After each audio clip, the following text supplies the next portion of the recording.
You can be in the same school as somebody, you can be in the same class with the same teachers and the same resources, same opportunities, but have a completely different attitude to somebody else and end up in a different location altogether.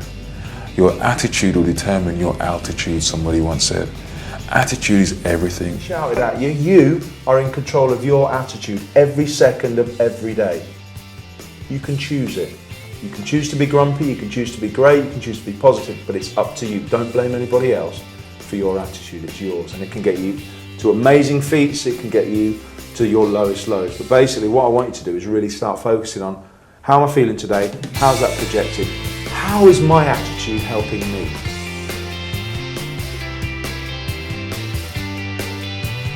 Is commit and focus, because when you give 100%, you have to accept the consequences.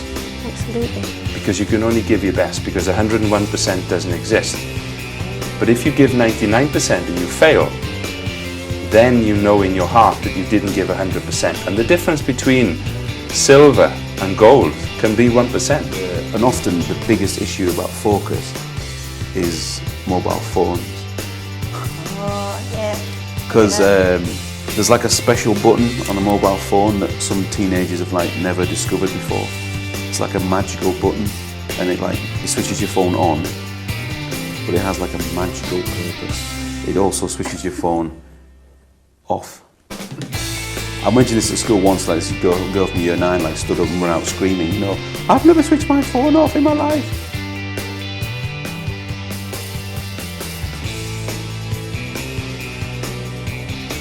Okay, if I need to do this, I need to get myself an agent. So I wrote 200 handwritten letters because I didn't like being on a keyboard. It was a typewriter actually at that time. It wasn't something in the interest of sat there. So handwritten letters cost me a fortune in stamps as well, because stamps aren't cheap, another investment. But I did, and I got back one reply. So I got 199 rejections saying no. You've not been to an accredited drama school, we're not interested. And one agency in Leeds at the time, they're not there anymore, ATS, they said they were willing to give me a chance.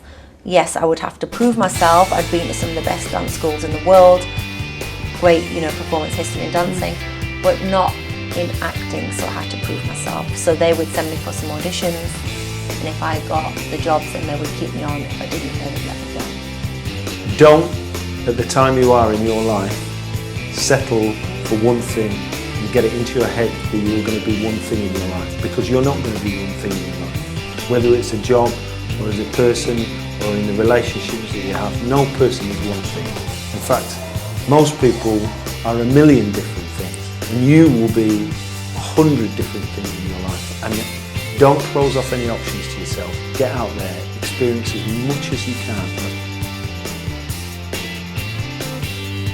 But all of this information, Hannah, just like the great messages you have and the other speakers on this programme, it's a bit like having a head full of information. And you start training courses with an empty head, and then you get trainers and speakers and people like yourself and myself fill your head with information. If you use that information, you become more successful. But if the students watching this don't use the information that's going to be given to them on the ABC programme, they may as well be walking around with an empty head. They've got to use the information that people give them, otherwise it's absolutely meaningless. So my advice is, use this information and take action.